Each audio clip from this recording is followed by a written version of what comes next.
Shabbat Shalom. Shabbat Shabbat Shalom. Shalom.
On page 16, about 5 lines up in the Hebrew, Yiram Hayam Umelo'o.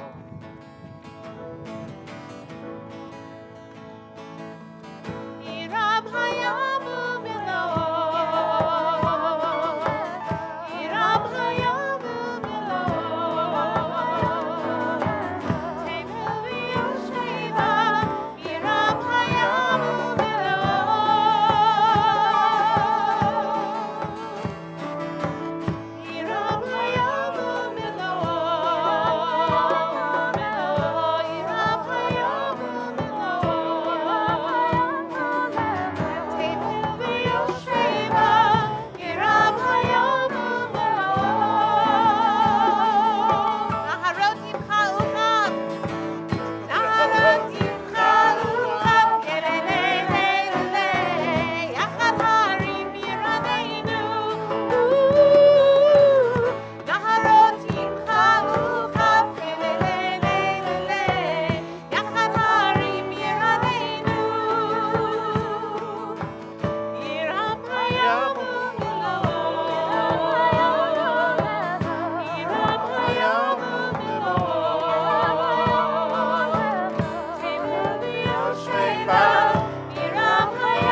I just love that opening song. What a beautiful melody. Let the sea and all within its thunder, the world and its inhabitants.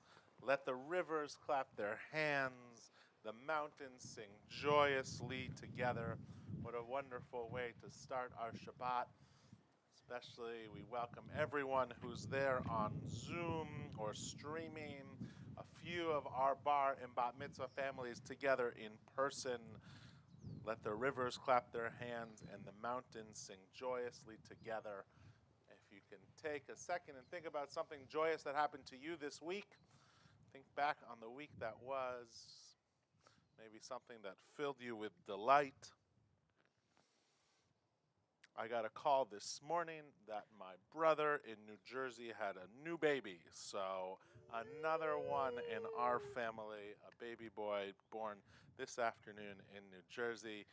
Mom and Dad, if you're watching, Mazel Tov. So Yay, Mazel Tov to all of you. it's a delight to continue the joy by welcoming our B'nai Mitzvah families up to the Bima. We invite Max's family and Angelina's family up to help us light the Shabbat candles.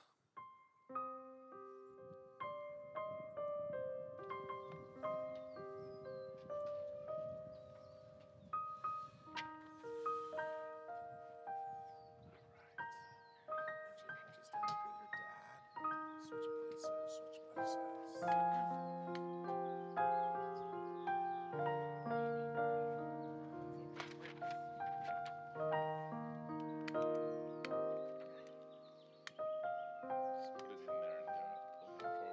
push. Put it in the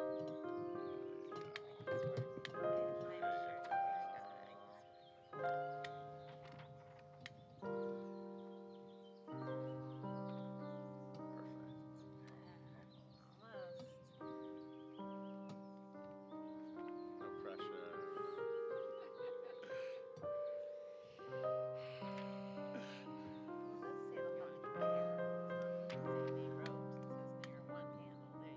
atah Adonai, Eloheinu melech haolam, asher kiddushanu b'mitzvotav, v'tzivanu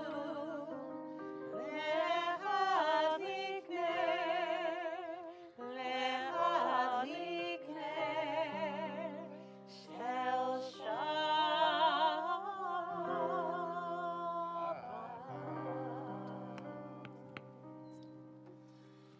The words of Kiddush are on page 5 or 123 in your prayer book. Rabbi Weissman has your Kiddush cups. Max and Angelina, come up forward. Your families are behind you, and we'll chant these words together. Right here.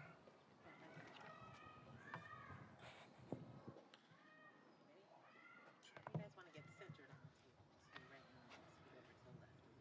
Okay, 1, 2, 3. Baruch atah Adonai, Eloheinu melech haolam, borei peri hagafen. Baruch atah Adonai, Eloheinu melech haolam, asher kiddushanu b'mitzvotav, v'ratzah banu, v'shabbat kosho, v'ahava uvratzon himchelanu. Zikaram l'ma'aseh v'reishit, Hibu Yom Tefilah l'mikrei kodesh, Zeher l'tziat Mitzrayim,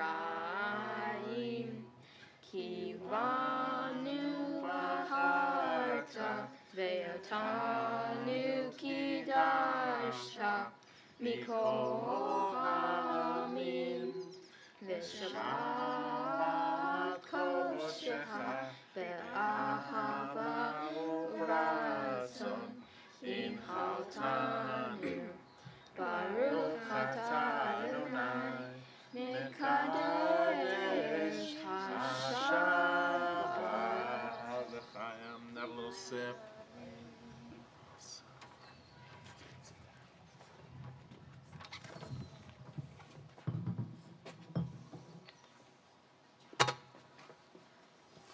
Congratulations to Max and Angelina on their B'nai Mitzvah tomorrow, the newest teachers of Torah within our community.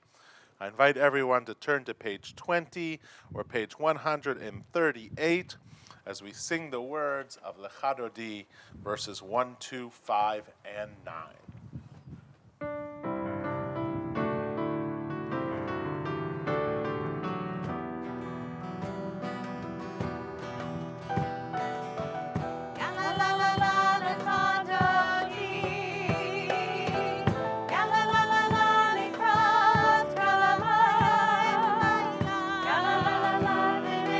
Shabbat,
turn to page 28 or 146 for the call to worship the Baruch Hu.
Continue with the words of Ahavat Olam, the words about an unending love.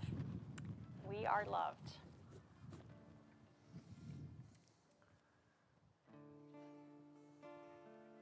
We are loved, loved, loved by unending love and unending love. We are loved, loved, loved by unending love and unending love. We are embraced by arms that find us, even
152.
You can be seated. We turn to page 37 or 155, the words of Yahavta. Love your God with every heartbeat, with every breath, with every conscious act. Keep in mind the words I command you today. Teach them to your children. Talk about them at work, whether you are tired or you are rested. Let them guide the work of your hands. Keep them in the forefront of your vision. Do not leave them at the doorway of your house or outside your gate. They are reminders to do all of my mitzvot, so that you can be holy for God. I am Adonai your God. I led you out of Egypt to become your God. I am Adonai your God. We turn to our Song of Redemption, the words of Micha Mocha, page 40 or 158.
Adonai et Yaakov, וגאלו מיד חזק ממנו, ברוך אתה אדוני, גאל ישראל.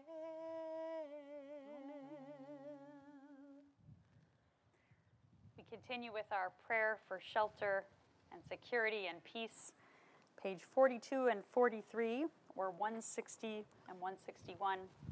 Let there be love.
turn to 44 or 162 for the words that remind us of the gift and the duty to keep Shabbat.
Prayer invites God's presence to suffuse our spirits, God's will to prevail in our lives.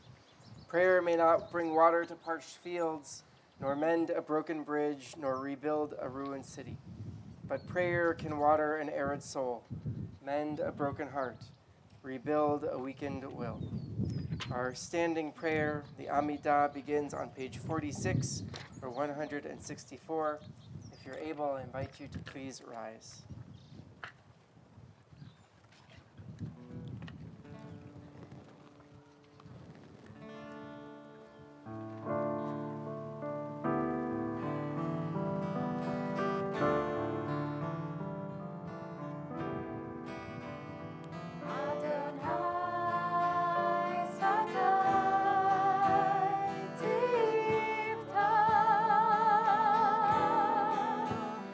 Adonai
Once you finish your prayer, you can be seated.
This next song is called You Will Be Found from Dear Evan Hansen in honor of Gay Pride Month.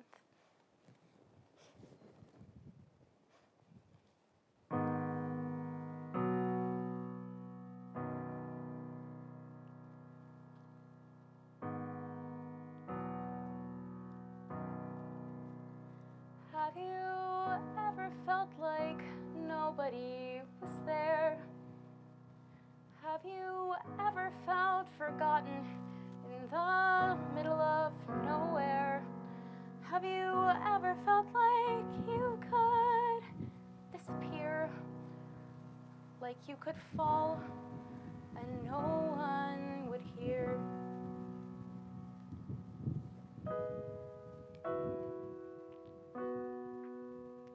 So let that lonely feeling wash away. Maybe there's a reason to believe we'll be okay. 'Cause when you don't feel strong enough to stand, you can reach out your hand. And oh, someone will come running, and I know they'll take you home. Even when the dark comes crashing through, when you need a friend to carry you, and when you're broken on the ground, you will be found. So let the sun come streaming in, 'cause you'll reach up and you'll rise again. Lift your head and look around. You will be found. You will be found. You will be found. You will be found.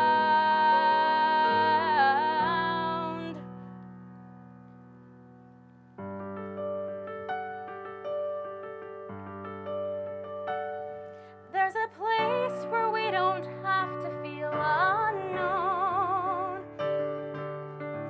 And every time that you call out, you're a little less alone. If you only say the word, from across the silence, your voice is heard.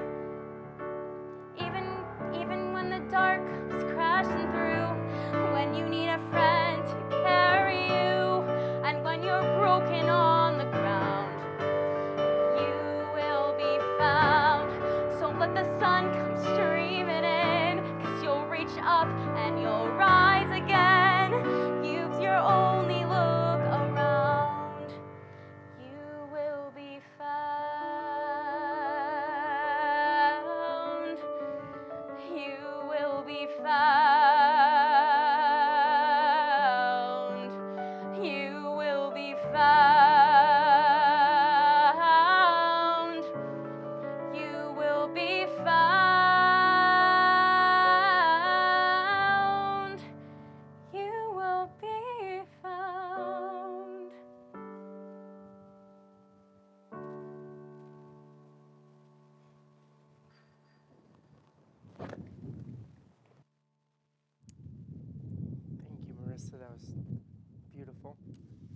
so wonderful to have your voice back here with us.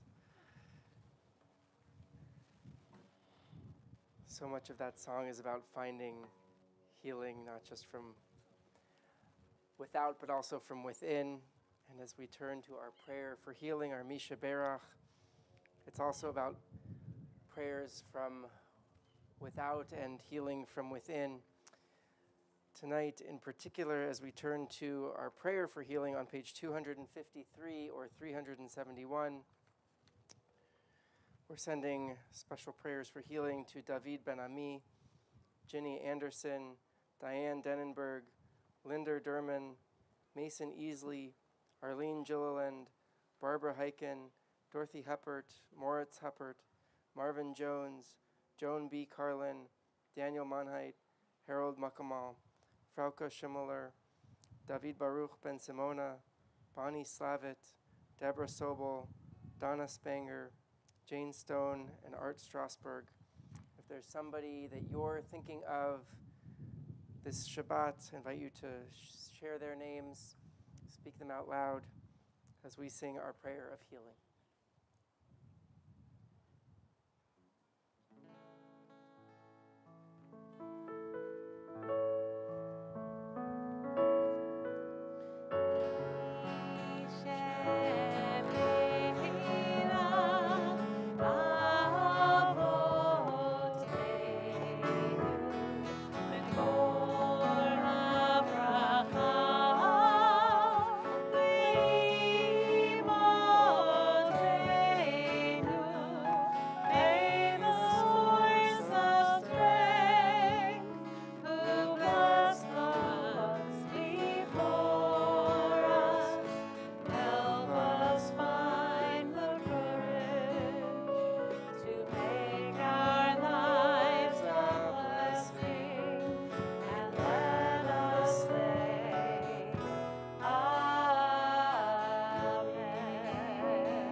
Only boxers can understand the loneliness of tennis players, writes Andre Agassi in his biography, Open. And yet boxers have their cornermen and managers. Even a boxer's opponent provides a kind of companionship, someone he can grapple with and grunt at. In tennis, you stand face to face with the enemy, trade blows with him, but never touch him or talk to him or anyone else. The rules forbid a tennis player from even talking to his coach while on the court.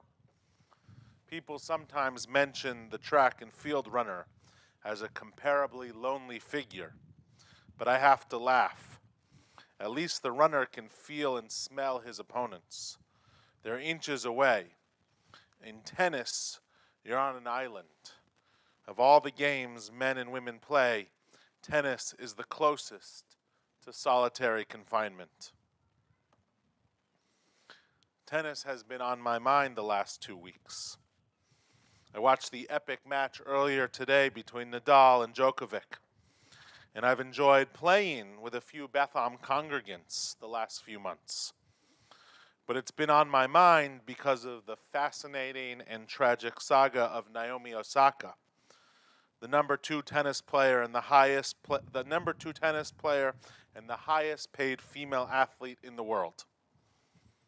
If you don't know about Osaka, last week she resigned during the middle of the French Open, one of the world's most important tennis tournaments. Osaka did not want to speak to the press, something mandated by the tournament, and withdrew from the competition. In an Instagram post, she shared, "The truth is that I have suffered long bouts of depression since the US Open in 2018, and I've had a really hard time coping." It's a pretty eye-opening and remarkable sports moment, and one where sports can help shine a light on concerns beyond the court. A spectacular athlete walking away from her craft for a period of time and openly admitting that she had mental health struggles. "We would not falter if she had a sprained ankle," said Benjamin F. Miller, the Chief Strategy Officer of Wellbeing Trust, a national foundation focusing on mental health and well-being. But when it comes to mental health, which we know is equally, if not important, than your physical health, equally, if not more important than your physical health, we have this arbitrary standard of what's acceptable and what's not. We know of the real mental health concerns that this pandemic has had on so many. It isn't just COVID that people are struggling with, but the harmful side effects that the pandemic caused on our community. As the pandemic set in last March, the percentage of people reporting they felt anxious or depressed spiked and has remained elevated ever since. Experts have highlighted increases in sleeping problems and alcohol and other substance abuse and point to clear causes: uncertainty and fear about the coronavirus itself, job loss, housing, food insecurity, juggling work from home while dealing with cooped up kids, grief, and a loss of social cohesion as a result of the restrictions. And while we might be returning to normal and have emerged from the emergency state of this pandemic, most of us are vaccinated, camps are up and running this summer, we are returning to in-person work, visiting family across the countries, we know that the mental health issues exacerbated by the pandemic continue. Reopening is not an antidote to mental health struggles. In fact, some are worried that mental health concerns will linger despite our emergence into society.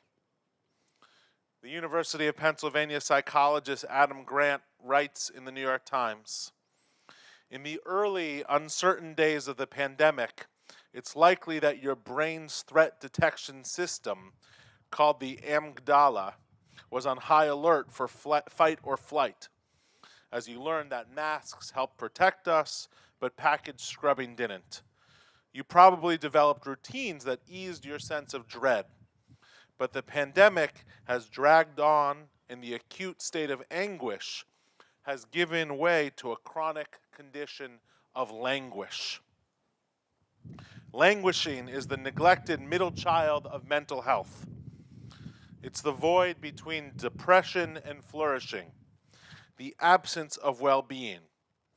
You don't have symptoms of mental illness, but you're not the picture of mental health. You're not functioning at full capacity. Languishing dulls your motivation, disrupts your ability to focus, and triples the odds that you'll cut back on work.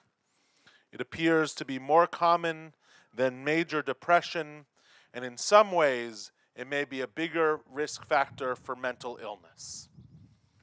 Sound familiar? Furthermore, languishing is unlikely to just cure itself. The sociologist Corey Keyes, who coined the term, suggests that the people most likely to experience major depression and anxiety disorders in the next decade aren't the ones with those symptoms today. Instead, they're the people who are languishing right now. You are not alone if you are languishing. Yes, a stigma about mental health still pervades our culture, but many in our community continue to live with a variety of mental health concerns. Even of the greatest of our biblical ancestors struggled with their mental health. And while languishing doesn't have a Hebrew equivalent, I have a hunch that many of these ancestors had deep periods of languishing. Moses cries out to God about the emotional anguish and burdens of leadership. The Midrash teaches that both Sarah and Aaron lived their lives consumed with grief after traumatic events to their children. Elijah the prophet was discouraged, weary, and afraid. And after great spiritual victories over the prophets of Baal, he feared for his life and ran away to the desert, where he sat down, prayed, while being defeated and worn. Jonah runs away from his troubles, ending up in the belly of a fish. King David in the book of Psalms declares, "From the lowest depths I call out to you." Rabbi Elliot Kukla of the Bay Area's Jewish Healing Centers explains that what the biblical stories teach us is that mental distress is a natural part of human life and a part of every society. Surviving our own moments of emotional suffering and finding the strength to walk with others through incredible pain are ancient and sacred obligations. In the Talmud, two rabbis, Ami and Ashi, debate a biblical phrase from the book of Proverbs. If there is anxiety in someone's heart, let them quash it, Proverbs says. Rabbi Asi says we should take this at face value and dispel our negative thoughts by pushing them out of our mind. Rabbi Ami teaches that we might understand the verse differently. We should tell others our concerns, which will lower our anxieties. Instead of quashing our anxieties, we should vocalize them. While general human tendency is to listen to Rabbi Asi and bottle up our emotions, mental health professionals will universally advise to follow Rabbi Ami. One of the best ways for us to navigate the ballooning mental health crisis is for us to talk about it individually, communally, and for each of us to find outlets to process our emotions with a professional or someone whom we trust. While we often promote the idea of self-care, there are significant steps we can all make to set up an environment where self-care is actualized. I hope Naomi Osaka is able to find supportive mentors and coaches and therapists who recognize not just the beauty of her game, but the importance of mental health in her life. No doubt, no matter what type of work we do, we know that our jobs can impact our mental health, and vice versa. I was delighted to hear that our local Jewish Federation recognized the difficulties that many have had during the pandemic and are giving their professional staff a summer slowdown with the intention of allowing a sustained period of time away with the opportunity to recharge. Stanford Hillel are also the professionals at Stanford Hillel are also taking extended time off this summer as a combination of vacation and time gifted from the organization with the goal of communal health. These are really beautiful models, deeply Jewish, of prioritizing people and ensuring that mental well-being is a sacred part of being in a community. If you are a manager or a leader at your job or organization, I encourage you to implement specific strategies to give your employees and staff time to wind down this summer. Maybe it's the implementation of summer Fridays or a few extra days off. Maybe you can even close your office for a short period of time. And we as a community should certainly do this for our gardeners and our housekeepers and our nannies as well, especially those who might already be the most vulnerable members of our community. If you are living with mental illness, or if you are languishing, Please prioritize yourself. We know that the impact of the pandemic will be continued to be felt throughout this year and beyond. Dr. Mario Lippi is the Director of Behavioral Health at the Jewish Family and Children's Services in Phoenix, and he writes in his blog, as a Director of Behavioral Health with JFCS, it is important to note that even though we don't know when the pandemic will officially be over, and we know that relief from stress and anxiety will not be immediate. There are things that you can do to stay mentally healthy. Self-awareness is very important. Pay attention to what your body is telling you. How are you feeling? What are the emotions? What are your emotions? And are you comfortable with your emotions? Pay particular attention to how you are expressing your emotions and how the body is manifesting those feelings. Is your blood pressure elevated? Are you getting enough sleep? Are you eating too much or not enough? If you are self-aware and taking small steps to control and correct things that may be detrimental to your health, it may help you take back the sense of control and ultimately improve your health. I also challenge you to learn about yourself. Be insightful. What makes you happy? What wears you down? If you love to read literature that is heavy and dark, but you're finding it tough to process right now, keep reading, but switch to something light.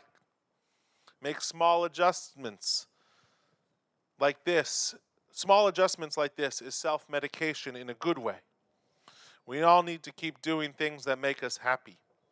We may just need to make adjustments to make sure those activities are still bringing us joy and promoting good mental health. Give yourself permission to take a break and replenish your emotional resources so you can get back to what brings you hope and love and happiness. The normal we will achieve in the future is going to be different than the normal now. The pandemic has allowed us to learn things about ourselves that I'm hopeful will benefit us in the future. If you are struggling or languishing, please reach out. The Beth Am team and our amazing trained Tikva volunteers are here to offer help. One thing we all can do is continue to recognize, acknowledge, and validate people's real feelings and emotions. We can follow the teaching of Rabbi Ami, vocalize our own needs and feelings in the feelings and emotions of our community. The writer David Foster Wallace, a man who lived with great mental illness, wrote, I submit that tennis is the most beautiful sport there is, and also the most demanding. It requires body control, hand-eye coordination, quickness, flat-out speed, endurance, and that weird mix of caution and abandon we call courage. It also requires smarts. Just one single shot and one exchange and 1 point of a high-level match is a nightmare of mechanical variables. I look forward to watching the finals of the French Open this weekend. It's exhilarating to see athletes at the peak of their abilities stand in such solitude. No clock, no teammate, just a person alone with their own focus and ritual, trying to perform at his or her peak. And I'll also be thinking of Naomi Osaka. May her strength in owning up to her own mental struggles challenge and inspire us all. Shabbat Shalom.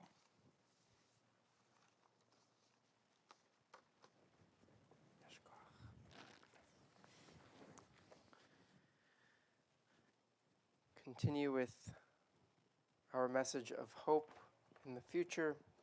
Aleinu L'Shabeach is on page 282 or 586. I invite you to please rise. L'shabeach Adon HaKol, Latei Kedula Liotzer Breshit, Shelo Asanu Kegoye Haratzot, Velo Samanu Kamishpachot Adama, שלא שם חלקנו כהם, וגור עלינו ככל המונם. ואנחנו קוראים ומשתחווים ומודים לפני מלך מלכי המלכים הקדוש ברוך הוא. Page 287. נאמר לאדוני למלך על כל הארץ ביום ההוא יהיה אדוני אחד ושמו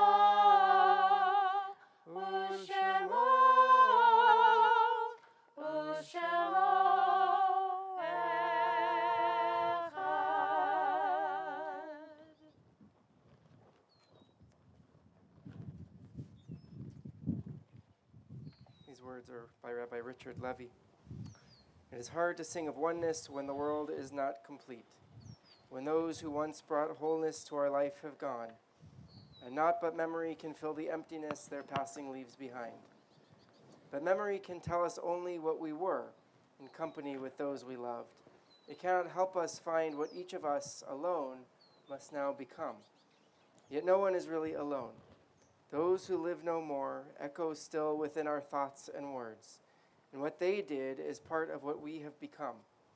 We do best homage to our dead when we live our lives more fully, even in the shadow of our loss. For each of our lives is worth the life of the whole world. In each one is the breath of the ultimate one. In affirming the one, we affirm the worth of each one whose life, now ended, brought us closer to the source of life, in whose unity no one is alone, and every life finds purpose. As we turn to our words of Mourner's Kaddish on page 294 or 598, this week we remember and are in the period of Shloshim, the first 30 days of mourning, for Edith Rosencrantz, Jerry Frankel, Rosalind Levitt, Geraldine Steinberg, Bernice Leader, Zoe Nussbaum, Marilyn Goldfarb, and Milt Greenstein. And this Shabbat marks the yahrzeit, the anniversary of death, for Andrew Ball, Selma Baraz, Louis Becker, Errol Behrman, Alvin Philip Beiser, Dora Bernhard, Leroy Bronstein, Lucy Bush, Henry Cavionis Sr., Aaron Cohen, Charlotte Constant, Lily Daly, Morris Dondick, Henry Ehrlich, Reuben Eisenberg, Charles Fanwick, Ferdy Feldman, Jenny Kristen Gendell, Rissy Gimbel, Julius Glader, Gretchen Gordon, Myron Heeger, Mina Horowitz, Morty Kalsman, Etta Klein, Francis Yavita Crone, Celia Levinson, Mitchell Lewis, Robert Lewis, Bizia Lesman, Francine Sue Liss, Morton Malkowski, Hyman Maltzman, Lev Mintz, Marie-José Moreno, Sylvia Newman, Kitty Plotkin, Eric Rao, Gertrude Raymer, Roger Ruby, Lorraine Nissenson Schub, Louis Siegel, Mark Silbert, Laureen Silver, Terry Smoller, William Spicer, Peggy Sternberger, Eugene Strime, Sylvia Sussman, Mark Volpin, Charles Whedon, Belson Jack Weinstein, Murray Weiss, Ben Weiss, Michael Lee White, Frederick Witzel, and Mr. Vladimir Yam. We add to their names those who we're remembering. I invite you to share those names with our community, virtually or here in person.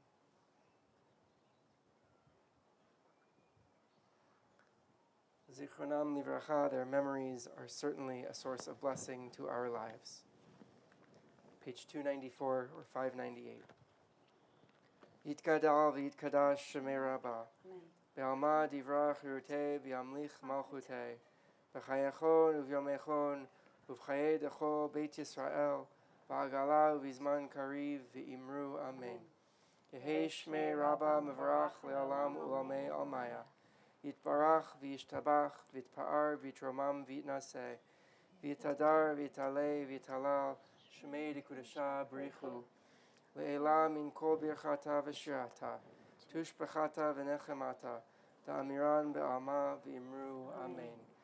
Yehi shlama rabba min shemaya. V'chaim aleinu ve'al kol Yisrael v'imru amen. Oseh shalom b'mramav. Hu yaseh shalom aleinu ve'al kol Yisrael v'imru amen. May the one who creates peace on high bring peace and comfort to us and all who are bereaved. And we say together, Amen.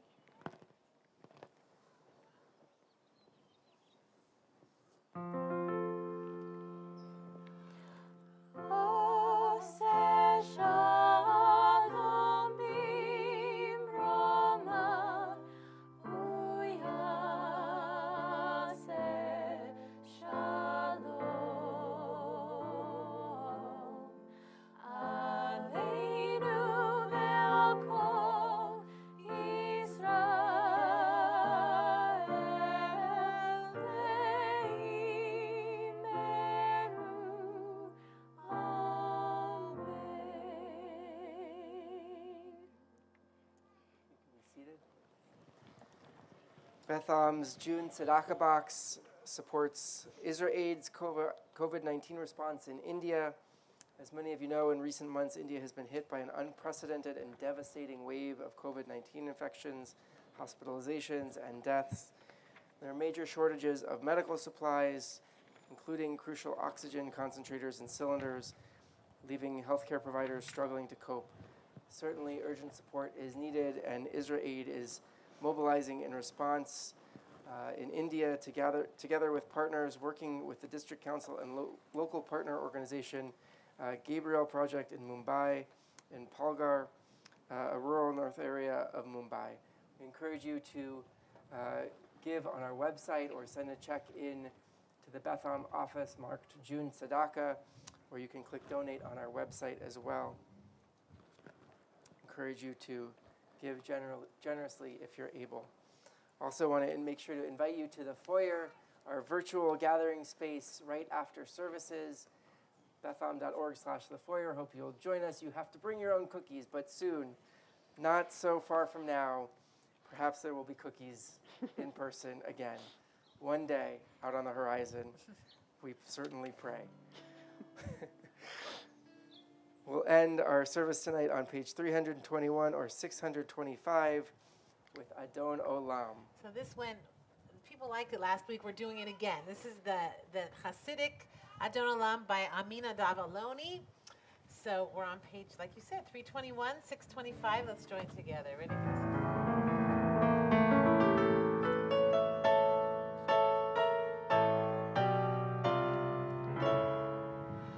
Adon Olam Asher Malach Haydi-di-di-di-di-di-di-di-di B'terem kol Yetzir Nivra Haydi-di-di-di-di-di-di-di Li'nasa v'chefso kol Haydi-di-di-di-di-di-di Hayzai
Last line, Adonai li velo ira, God is with me, I shall not fear. Certainly, I think reason that is so traditionally a parting song at the end of services. Let's bless some challah. One on each side here. Ready? Baruch atah Adonai, Eloheinu melech haolam, hamotzi lechem min haaretz, Shabbat shalom. We're not sharing food yet, so we'll pretend. All right. Shabbat Shabbat shalom. shalom. Shabbat shalom. Thank you to Jacob on the piano.